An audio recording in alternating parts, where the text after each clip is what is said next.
Hello viewers, আসসালামু আলাইকুম। রান্না করব খুব সহজভাবে দারুণ স্বাদে খাসির পায়া বা নিহারি রেসিপি। অনেকেই আছেন যারা এই রেসিপিটা ভীষণই পছন্দ করেন।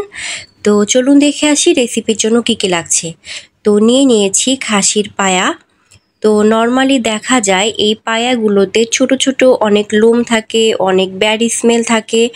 তো এগুলো একটু সময় নিয়ে দেখে খুব ভালো মতো ক্লিন করতে হয়। তো চলুন দেখে নিই কীভাবে খুব সহজেই এই পায়াগুলো ক্লিন করে ফেলা যায়। তো আমি পানি গরম করতে দিয়েছি, সাথে দিয়েছি 1 চামচ লবণ। তো দিয়ে দিব পায়াগুলো। তো এই পায়াগুলো এই গরম পানিতে আমি 2 মিনিট বয়েল করে নিব।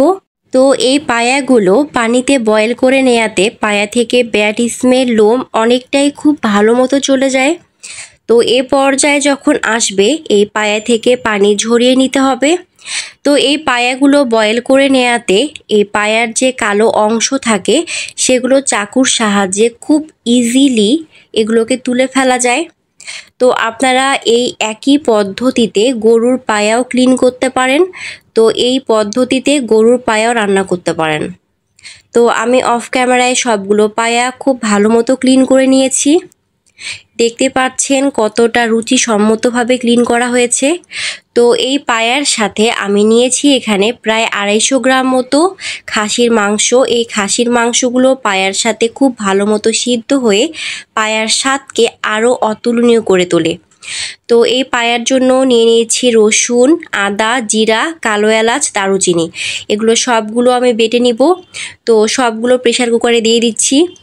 পায়ার সাথে মাংস দিয়ে দিচ্ছি, সাথে দিয়ে দিব এখানে ব্লেন্ড করে রাখা মশলার মিশ্রণ, দিয়ে দিব এখানে স্বাদ মতো লবণ, দিয়ে দিব হলুদ গুঁড়ো, স্বাদ মতো মরিচ গুঁড়ো, দিয়ে দেবো এখানে সয়াবিন তেল। তো সবগুলো খুব ভালো মতো আমি মিক্সড করে নিব।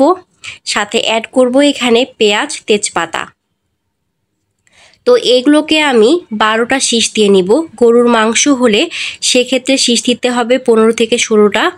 তো এখানে পানি এমনভাবে দিতে হবে যেন পায়াগুলো পানির নিচে থাকে।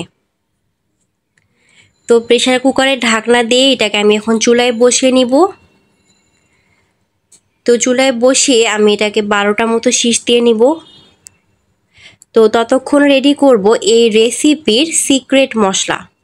তো নিয়ে নিয়েছি জিরা, সাথে নিয়েছি এখানে কালো এলাচ, সাদা এলাচ, নিয়ে নিয়েছি এখানে গোলমরিচ, লং। তো আপনারা নিশ্চয়ই দেখে বুঝতে পারছেন যে আমি কতটুকু পরিমাপ মশলা নিয়েছি। সাথে নিয়ে নিব এখানে আজওয়াইন, সাথে নিয়েছি এখানে শুকনো মরিচ। তো আমি এখানে একটা তেজপাতা একটু ছোট করে কেটে নিয়েছি, নিয়ে নিয়েছি দারুচিনি, কালো জিরা, সাথে নিয়েছি এখানে ধনিয়া। তো এগুলো এখন আমি কড়াইতে একটু ভেজে নিব। তো কড়াই গরম করে এগুলোকে ভেজে নিতে হবে। তো কয়েক সেকেন্ড ভাজার পরেই দেখবেন মশলা থেকে খুব সুন্দর একটা স্মেল বের হচ্ছে। তো সে পর্যায়ে মশলাগুলোকে নামিয়ে নিতে হবে। বেশি ভাজলে মশলাগুলো পুড়ে যাবে। তো এগুলোকে এখন আমি ব্লেন্ডারে স্মুথ করে ব্লেন্ড করে নিব। তো ততক্ষণে এই প্রেসার কুকারের মাংস সিদ্ধ হয়ে গিয়েছে। তো আপনাদেরকে একটু দেখাই যে এটা কতটা সফট হয়েছে। মাংসগুলো খুব সুন্দর করে সিদ্ধ হয়েছে। আমি এখানে 12টা শীষ দিয়ে নিয়েছি। তো আমি এখন দিয়ে দিব এখানে পেঁয়াজ কুচি। তো এই পেঁয়াজগুলোকে আমরা যেভাবে বেরেস্তার জন্য পেঁয়াজ ভাজি সেভাবে ভেজে নিতে হবে। তো পেঁয়াজগুলো যখন ব্রাউন হতে শুরু করবে তখন দিয়ে দিব এখানে আদা কুচি। তো এই আদা কুচি তেলের সাথে যে একটা স্মেল বের হয় সেটা কিন্তু বেশ ভালো লাগে। তো এ পর্যায়ে দিয়ে দিব এখানে সিদ্ধ করে রাখা খাসির পায়া। তো একই সাথে যে কুকারে পায়াগুলো সিদ্ধ করেছিলাম সেই কুকারে পানি বসিয়ে গরম করতে দিব। এটা আমার পরবর্তীতে কাজে লাগবে। তো এই পায়াগুলো 10 মিনিট ভুনে নিব। এই পর্যায়ে আসলে দিয়ে দিব এখানে ভেজে রাখা মশলার গুঁড়ার মিশ্রণ। তো 1 চামচ পরিমাপ মশলা রেখে বাকি সবগুলো মশলা দিয়ে দিব। এই বাকি মশলাটা আমি রান্নার শেষে ব্যবহার করব। তো এই মশলাটা পায়ার সাথে খুব ভালো মতো মিক্সড করে এটাকে আমি 20 মিনিট কষিয়ে নিব। তো এটাই হচ্ছে পায়া রেসিপির মেইন সিক্রেট মশলা। তো এই পায়া রেসিপির রান্নাটা মূলত অনেক সময় নিয়ে করতে হয়। এটা যত সময় নিয়ে করা হবে এর স্বাদ তত বাড়বে। তো আমার ফুল রেসিপি রান্না করতে 2 ঘন্টা লেগেছিল। তো দেখতে পাচ্ছেন এটা ভুনার এ পর্যায়ে কালারটা কত অসাধারণ এসেছে। তো এটা ভুনা প্রায় কমপ্লিট। তো এই পর্যায়ে আমি দিয়ে দিব গরম পানি, যেটা আমি প্রেসার কুকারে বসিয়ে দিয়েছিলাম। তো এই পানিটা বয়েল না হওয়া পর্যন্ত ওয়েট করব। কিছুক্ষণের মধ্যেই দেখবেন পানি বয়েল হতে শুরু করেছে। তো এ পর্যায়ে দিয়ে দিব এই রেসিপির ম্যাজিক্যাল স্বাদ আনার জন্য হালিম। তো আমি এখানে এই চামচ দিয়ে 1 চামচ পরিমাপ হালিম দিব। তো এই হালিমটা নর্মাল পানির সাথে মিক্সড করে এই রেসিপির মধ্যে দিয়ে দিব। এটা ডিরেক্ট এই রেসিপির ঝোলে দেয়া যাবে না, তাহলে হালিমটা জমাট বেঁধে যাবে।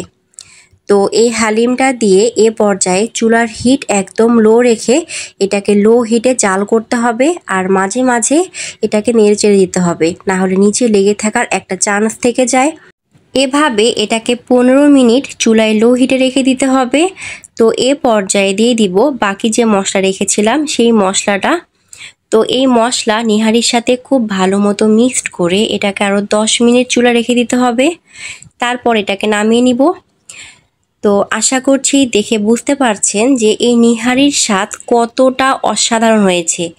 এর ঝোলের ঘনত্বটাও কিন্তু অনেক সুন্দর হয়েছে, এটা অনেক জুসি হয়েছে। আশা করছি দেখে বুঝতে পারছেন। তো এটা ঠান্ডা হয়ে যাওয়ার পরে এর ঘনত্বটা আরও খুব সুন্দর হয়েছে, আর উপরে একটা সরের মতো পাতলা আস্তরণ পড়েছে। তো এটাকে এখন আমি পরিবেশন করে নিব। এটা দেখতেও যেমন সুন্দর হয়েছে, খেতেও অসাধারণ হয়েছে।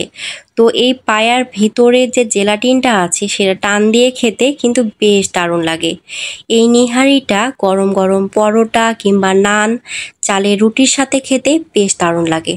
তো ভিউয়ার্স, আজকের রেসিপি কার কাছে কেমন লাগলো অবশ্যই তা কমেন্টে জানাবেন। Thank you. Let's see the next video.